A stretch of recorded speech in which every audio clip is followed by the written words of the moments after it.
우리 모두는 인생이라고 하는 길을 걷고 있는 나그네에 불과한데 그 인생길이 평탄하고 형통한 길이라면 얼마나 좋겠어요.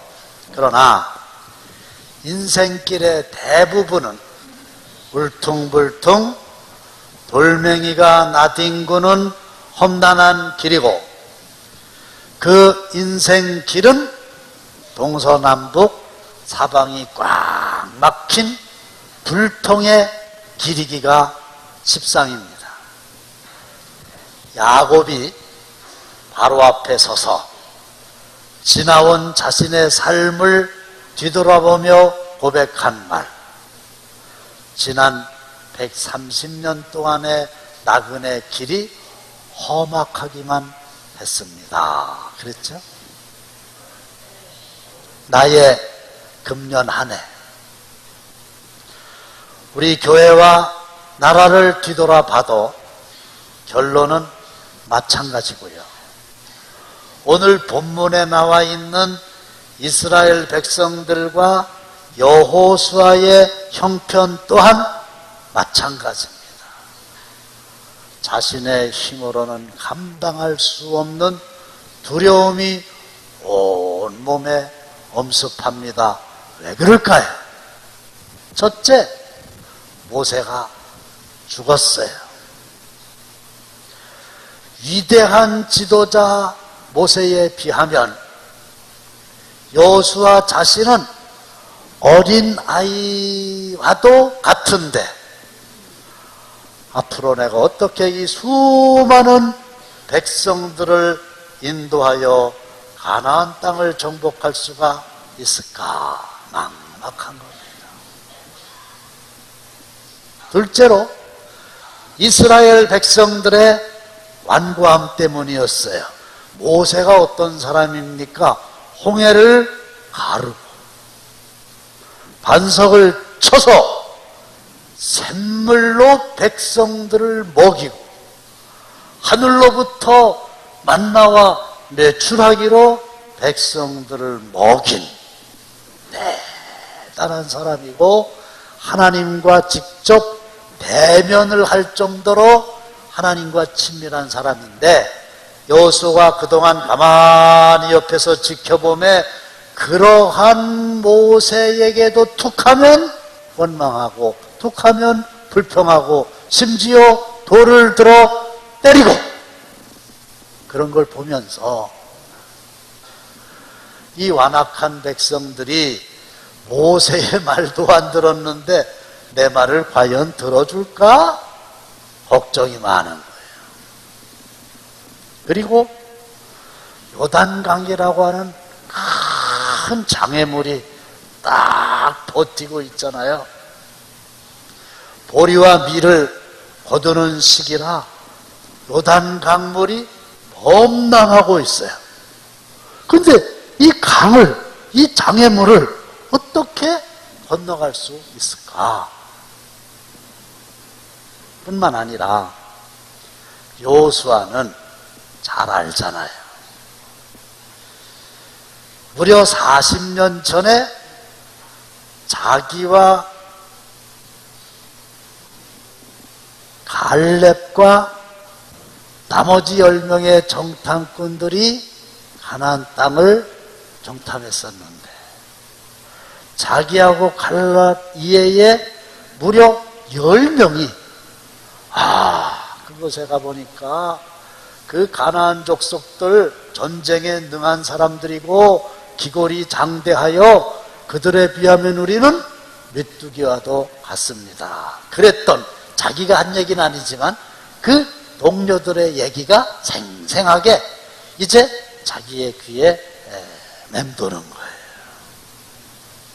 그러니 지금 이스라엘 백성들과 여호수아는 근심이 가득하고 낙심해 있고 답답하기 짝이었고 두려워서 벌벌 떨고 따라서 한 발자국도 앞으로 나아갈 수가 없는 형편이에요. 그런데 이때에 하나님께서 딱 나타나서 벌벌 떨고 있는 여호수아에게, 그리고 낙심하여 주저앉아 있는 이스라엘 백성들에게 강하고 담대하라, 평탄하고 형통한 길로 내가 인도하겠다. 그러면서 적어도 본문에서 세 가지의 비결을 말씀해 주셨는데, 첫 번째가 뭐냐? 과거는 잊어버리고 미래를 이야기해라. 지나간 과거, 흘러간 과거, 그거 신경 쓰지 말고 앞으로 꿈을 향해서 나아가라. 이렇게 말씀해 주셨으니 본문 2절입니다. 시작. 내 종 모세가 죽었으니 이제 너는 이 모든 백성과 더불어 일어나 이 요단을 건너 내가 그들 곧 이스라엘 자손에게 주는 그 땅으로 가라. 내 종 모세는 죽었어. 과거는 흘러갔어. 죽은 걸 어떻게 해? 그러니 죽은 건 죽은 거고, 이제는 동사가 세 가지가 나오는데 그렇게 낙심해서 앉아있지만 말고 일어나라. 그리고 큰 장애물 앞에서, 요단 강물 앞에서 너희들 답답해하고 있는데 건너가라. 그리고 내가 약속한 가나안 땅을 차지해라. 할렐루야. 그렇게 말씀하셨지. 맞아요.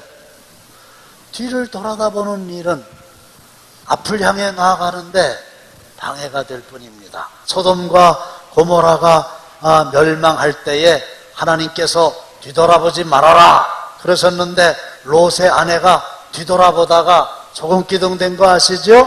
소돔과 고모라 죄악의 도성이요 인간의 향락에 취해 살던 과거를 상징하는 거란 말이에요. 아쉬움이 있어도 뒤돌아봐서 뭘 하겠냐? 손에 쟁기를 잡고 뒤를 돌아보는 자는 하나님의 나라에 합당하지 않다 그랬어요. 늙은 이, 아유 목사님 왜 이렇게 어른들을 폄하하십니까? 근데 가만히 생각해 보면 늙은 이가 그렇게 폄하하는 말은 아니에요. 젊은 사람들 보고 뭐라 그래요? 젊은 이. 늙은 사람 보고 뭐라 그래요? 늙은 이. 그러니까 뭐 폄하하는 얘기는 아니죠. 그런데 제가 가만히 보니까 대부분의 젊은 사람들은 앞으로 되어질 비전과 꿈을 얘기하고, 늙은 이들은 앞에 얘기보다도 지나간 얘기를 그렇게들 많이 하세요.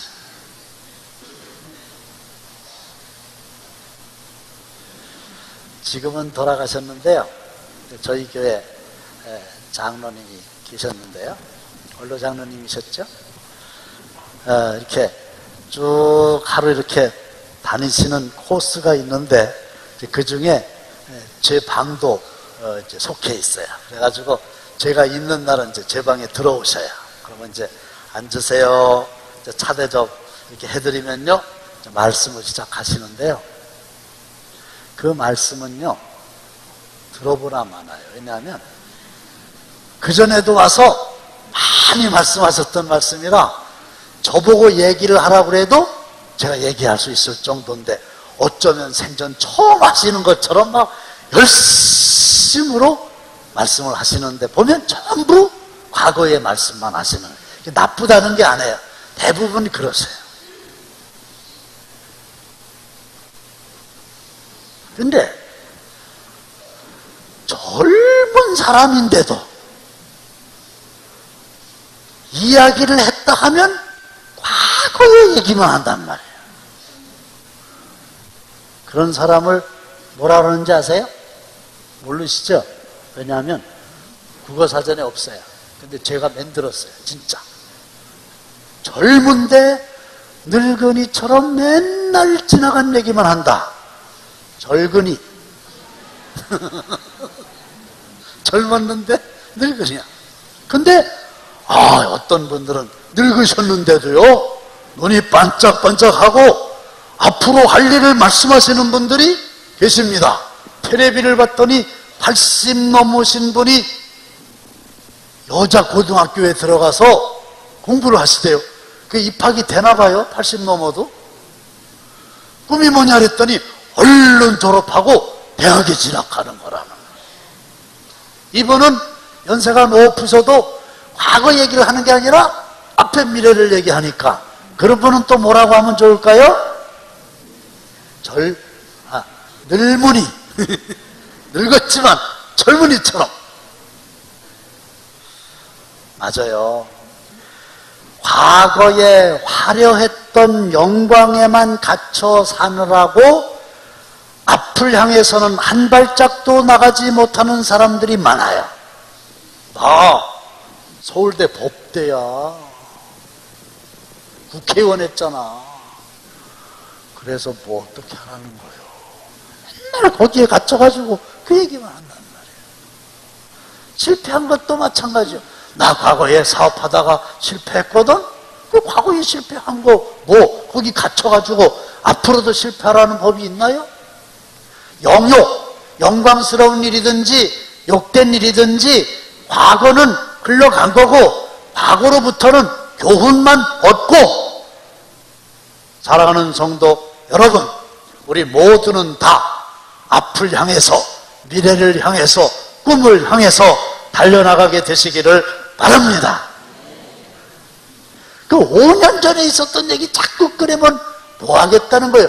10년 전에 있었던 얘기 자꾸 그거 꺼내가지고 거기서 발목 잡혀가지고 앞으로 나가는데 한 발짝도 나가지 못한다면 그게 무슨 의미가 있느냐 그거예요. 20년 전에 그게 무슨 의미가 있냐 말이에요. 그래서 사도 바울은 뭐라고 그랬는지 알아요? 오직 한 일, 즉 뒤에 있는 것은 잊어버리고 앞에 있는 것을 잡으려고 푯대를 향하여 하나님이 위해서 부르신 부름의 상을 위하여 달려가노라. 과거의 영광, 과거에 수치스러웠던 거요, 과거에 성공했던 거, 과거에 실패했던 거, 거기로부터 교훈은 뼈저리게 받아야 되지만 이제 거기에 발 묶여 있지 말고 앞을 향해서 나아가시기를 바랍니다. 두 번째로, 낙심하고 실망하고 주저앉아서 통곡하고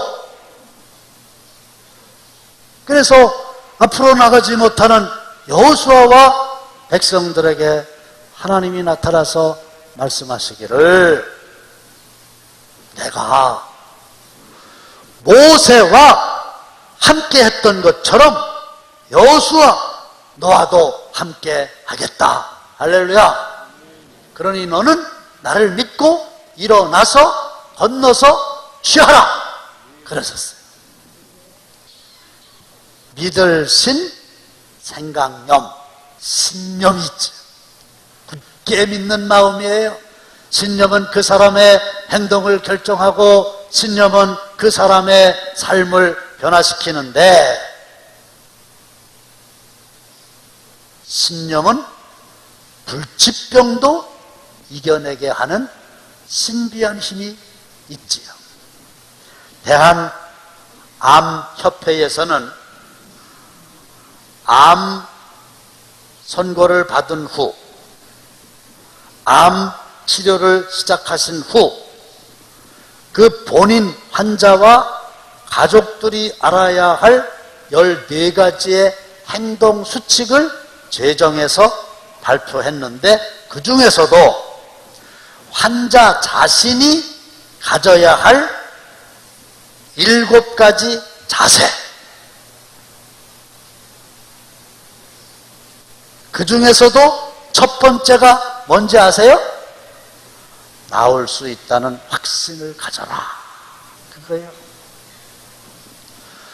환자 본인이 아무리 큰 불치병에 걸렸다 할지라도 나는 이 병에서 노임을 받고 이 병을 고침받을 수 있다. 이렇게 확실하게 믿으면 치료 효과가 극대화된다는 거예요. 어떤 난치병 환자도 강한 신념으로 감사하고 낙천적으로 생각하고 긍정적으로 생각을 하면 자연 치유력으로 회복될 가능성이 매우 높아진다는 거예요. 따라서 신념의 근거는 모든 것은 마음먹기에 달려있다. 그거예요. 우리 인간에게는 무한한 능력이 내재되어 있다. 그거예요. 이게 신념입니다. 신념 중요합니다. 그런데 예수 믿는 우리들은 신념에 머물러서는 안 되고 신념을 뛰어넘어서 신앙이라고 대답하세요. 어느 단계까지 진입해야 되겠습니까? 신앙의 단계까지 진입하는 거예요. 신앙이라고 하는 건 뭐예요? 믿음 신에다가 바라볼 앙. 누구를 바라보는 거예요? 능력의 하나님, 나와 함께 하시는 하나님, 능치 못할 것이 없으신 그 하나님, 그 하나님을 바라보며 그 하나님이 나와 함께 하시느니라. 이게요 신앙입니다. 나는 할 수 있다. 이건 신념이에요. 그러나 내게 능력 주시는 자 안에서 내가 모든 것을 할 수 있다. 그것은 신앙이에요. 신념은 자기를 의지하는 거고 신앙은 하나님을 의지하는 거예요. 여호수아에게 너 모세에 비해서 10분의 1, 100분의 1도 안 된다 그러지, 어린아이와 같다 그러지, 그럴 수도 있어. 그런데 내가 모세와 함께 했던 건 너 봤지? 너와도 함께 할 거야. 할렐루야. 5절 시작. 내 평생에 너를 능히 대적할 자가 없으리니 내가 모세와 함께 있었던 것 같이 너와 함께 있을 것임이니라. 내가 너를 떠나지 아니하며 버리지 아니하리니. 모세와 함께 했던 것처럼 너와도 함께 할 거야. 근데 그 여호수아와 함께 하셨던 하나님은 오늘 우리와도 함께 하실 줄로 믿습니다. 김영삼 대통령 민주화 운동하다가 가택연금 당했어요. 밖으로 나갈 수 없어요. 아무도 만날 수 없어요. 답답하기 짝이 없어요. 조깅을 좋아하는 분이셨잖아요. 상도동 자택에서 좁은 자기의 그 앞마당을 이렇게 뛰어다니면서 수도 없이 이사야 41장 10절 두려워하지 말라 내가 너와 함께 함이라. 놀라지 말라 나는 내 하나님이 됨이라. 내가 너를 굳세게 하리라. 참으로 너를 도와주리라. 참으로 나의 의로운 오른손으로 너를 붙들리라. 그 말씀으로 힘을 얻은 거예요.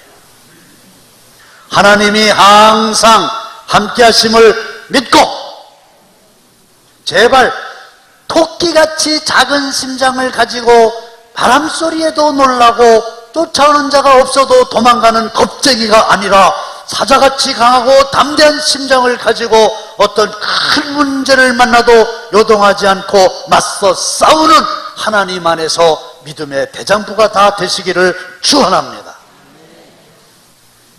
왜? 하나님이 나와 함께 하시니까. 그래서 여호수아는 힘을 얻고 가나안을 정복하게 된 거죠. 마지막은 뭐냐? 정복 전쟁을 수행할 사령관으로서 여호수아가 우선적으로 해야 될 일은 군사들을 모으고 훈련을 시키고 전략을 짜는 일이라는 생각이 들죠? 근데 하나님은 아니라는 거예요. 내 생각 그거 의지하지 말어. 내가 얘기해 줄게. 시작. 이 율법책을 내 입에서 떠나지 말게 하며 주야로 그것을 묵상하여 그 안에 기록된 대로 다 지켜 행하라.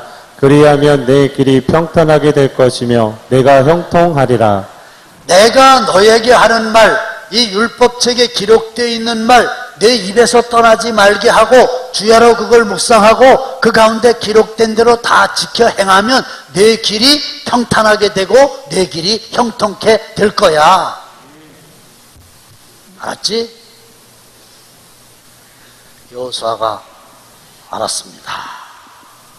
그리고 이제 일어나서 요단강을 건너서 가나안에 있는 족속들과 싸워서 가나안 땅을 하나하나 정복해 나가는 과정에 여리고 성이라고 하는 난공불락의 엄청난 장애물을 만나게 됩니다. 성지순례 때 가서 확인했는데요, 무너질 수 없는 성이에요. 어떡합니까? 근데 하나님이 약속하신 대로 말씀을 해주시는 거예요. 뭡니까? 제사장들이 맨 앞에서 양각 나팔을 막 불어라. 나팔 소리만 들리게 하고 아무 소리도 들리지 않게 하라. 그리고 하루에 한 바퀴씩 돌고 와서 자라. 엿새 동안 6바퀴를 돌아라. 그리고 마지막 7째 날에는 7바퀴를 돈 후에 그 제사장의 나팔 소리에 맞추어서 온 이스라엘 백성들이 크게 소리를 지르기만 해라. 그대로 순종했더니요, 여리고성이 무너진 줄로 믿으시기를 바랍니다. 형통케 된 거예요. 평탄하게 된 거예요. 근데 그 다음 보세요. 와, 우리가 여리고성을 무너뜨렸어. 대단하잖아. 그 다음에 아이성이라고 있는데, 아이성은 이름 그대로 그냥 여리고성에 비하면 어린아이에 불과해요. 이건 싸울 것도 없어. 한 주먹거리도 안 돼. 그래서 하나님께 여쭤보지도 않고 하나님이 하시는 말씀 들을 생각도 안 하고 그냥 들어가서 싸우다가 대패한 거 아시죠? 왜 그래요? 하나님의 말씀대로 살지 않았기 때문에 평탄한 길이 아니고 형통한 길이 아니고 불통한 길을 만난 거고 험한 길을 만난 거예요. 오늘 말씀을 맺습니다. 여러분, 과거에 매이지 마세요. 그 과거가 무슨 좋은 일이었든 아니면 나쁜 일이었든 뭐 성공의 일이었든 실패의 일이었든 실수의 일이었든 완벽하게 일을 잘했든 거기에 매여 있으면 앞으로 못 나가잖아요. 모세? 죽었어. 죽었으면 죽은 거고 과거는 흘러간 거고 흘러간 과거는 역사의 수레바퀴를 다시 움직일 수 없는 거고 앞을 향해서 미래를 향해서 나아가시기를 바라고 신념이라고 하는 것은 자기 자신을 믿는 건데 우리는 신념이 아니라 신앙, 능력의 하나님이 함께 하신다고 하는 사실을 믿으시고 내 생각이 아닌 하나님께서 주시는 말씀 그 속에 있는 지혜를 따라 살면요 나와 여러분들과 가정과 손대고 있는 사업체와 교회와 이 나라 이 민족의 앞길은 평탄하게 되고 형통케 되리라고 믿습니다.